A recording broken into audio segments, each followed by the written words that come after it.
Assalamualaikum warahmatullahi wabarakatuh. Alhamdulillahi rabbil alamin, wal aqibatu lil muttaqin, wala udwana illa ala zalimin. Wassalatu wassalamu ala sayyidina Muhammadin wa ala alihi wa sahbihi ajma'in. Amma ba'du. Sidang pendengar yang dirahmati Allah Subhanahu wa taala. Allah berfirman di dalam Al-Qur'an surah Al-Isra ayat 70 yang berbunyi, A'udzu billahi minasyaitonir rajim. Bismillahirrahmanirrahim. وَلَقَدْ كَرَّمْنَا بَنِي آدَمَ وَحَمَلْنَاهُمْ فِي الْبَرِّ وَالْبَحْرِ وَرَزَقْنَاهُمْ مِنَ الطَّيِّبَاتِ وَفَضَّلْنَاهُمْ عَلَى كَثِيرٍ مِّمَّنْ خَلَقْنَا تَفْضِيلًا. Yang artinya, dan sungguh kami telah memuliakan anak cucu Adam, dan kami angkut mereka di darat dan di laut, dan kami beri mereka rizki dari yang baik-baik, dan kami lebihkan mereka di atas banyak makhluk yang kami ciptakan dengan kelebihan yang sempurna. Sidang pendengar yang dirahmati Allah Subhanahu wa taala, Allah sangat memuliakan manusia sebagai khalifah di atas permukaan bumi ini. Allah menciptakan manusia dengan cara Allah berikan kepada manusia itu nafsu dan akal. Di saat Allah menciptakan malaikat, malaikat cuma Allah berikan akal, tidak disertai nafsu. Allah menciptakan binatang, Allah beri mereka nafsu, tidak disertai akal. Tetapi di saat Allah menciptakan manusia, Allah sertai mereka akal dan nafsu.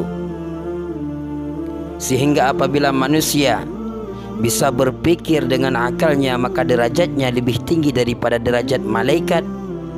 Dan di saat manusia dikuasai oleh nafsu, maka derajatnya lebih rendah daripada derajat binatang. Serta Allah memuliakan manusia, Allah ciptakan manusia itu dalam bentuk yang sangat sempurna. Allah berfirman, Laqad khalaqnal insana fi ahsani taqwim. Sungguh telah kami ciptakan manusia dalam sebagus-bagus bentuk. Serta Allah memuliakan manusia bahkan hingga kita meninggal dunia menjadi bangkai, kita masih berada dalam keadaan suci. Al-maitatu kulluha najisun illa as-samaka wal jarada wal adamiyya. Bangkai semuanya itu najis kecuali bangkai ikan, belalang dan manusia. Serta Allah muliakan manusia dengan cara Allah mewajibkan kepada kita untuk beribadah kepada Allah, sehingga hikmahnya ibadah yang kita lakukan tersebut kembali kepada diri kita manusia.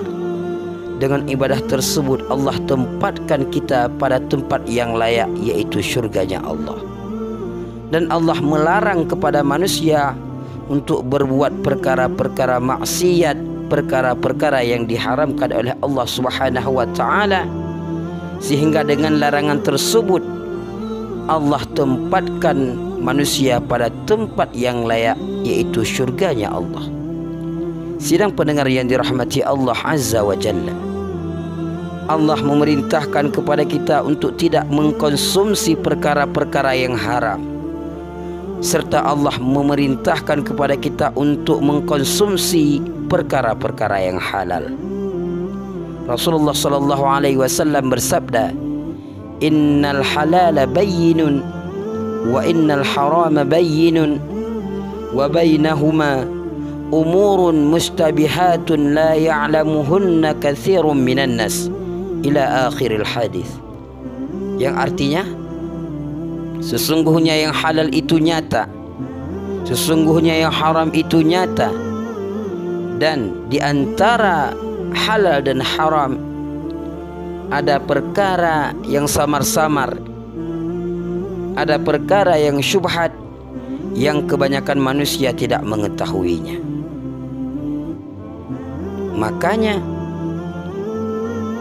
Allah sangat melarang manusia untuk mengkonsumsi perkara-perkara yang haram. Cukup banyak efek dan akibat yang disebabkan daripada kita mengkonsumsi perkara-perkara yang haram. Yang pertama, dimasukkan oleh Allah Subhanahu wa taala ke dalam nerakanya Allah. Karena baginda Rasulullah sallallahu alaihi wasallam bersabda, Bismillahirrahmanirrahim, kullu lahmin nabata minal haram fannaru awla bih. Tiap-tiap daging yang tumbuh dari perkara yang haram, maka neraka lebih layak baginya. Jika di dalam tubuh kita ada perkara yang haram, maka jangan harap kita akan masuk ke dalam syurga Allah, karena nerakalah tempat nantinya kita di yaumil qiyamah. Yang kedua, akibat dan efek daripada mengkonsumsi perkara yang haram, tidak diterimanya ibadah. Orang yang mengkonsumsi barang yang haram, minum minuman keras, mengkonsumsi narkoba dan lain sebagainya, maka menjadi penghalang diterimanya amal ibadah kita yang selama ini kita lakukan kepada Allah. Maka sia-sia ibadah yang kita lakukan jika kita masih mengkonsumsi perkara-perkara yang haram. Yang ketiga, tidak dikabulkannya doa oleh Allah Subhanahu wa taala. Karena salah satu daripada syarat dan adab-adab kita berdoa kepada Allah yang pertama yaitu aklul halal, mengkonsumsi barang yang halal. Jika makanan yang kita makan dari perkara yang haram, dari menjual sabu-sabu, mencuri, korupsi dan lain sebagainya, maka semua itu menjadi penghalang dikabulkannya doa oleh Allah Subhanahu wa taala yang kita panjatkan selama ini. Padahal Allah berfirman di dalam Al-Qur'an, Bismillahirrahmanirrahim, ud'uni astajib lakum.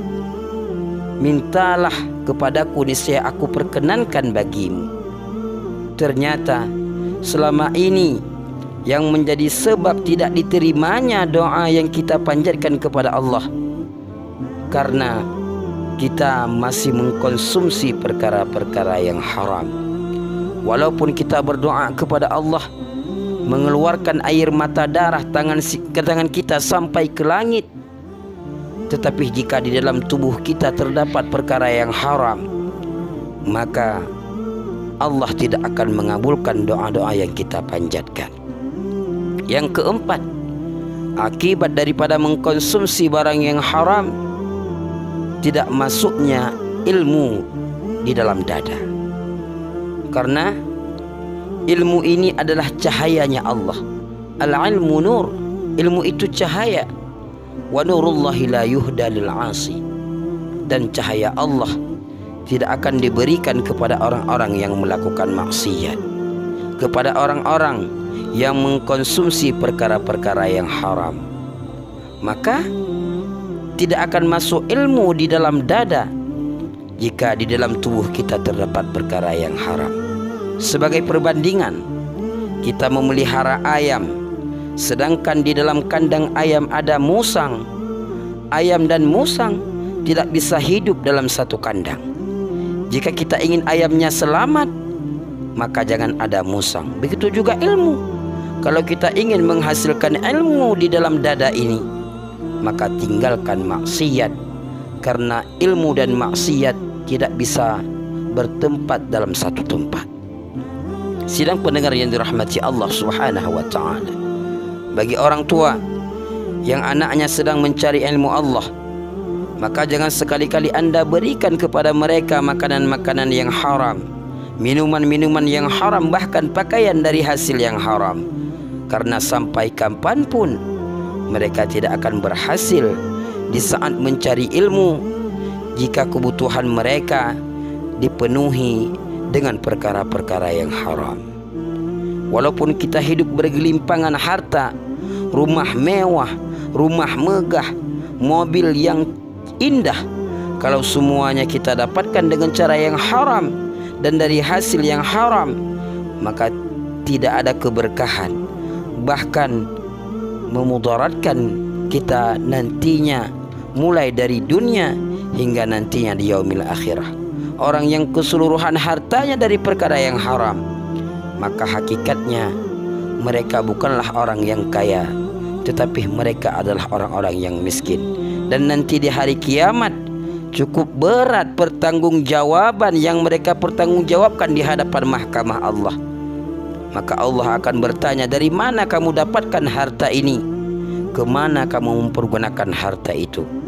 Jika kita ingin selamat dunia dan akhirat, jauhilah perkara-perkara yang haram. Sekian. Wassalamualaikum warahmatullahi wabarakatuh.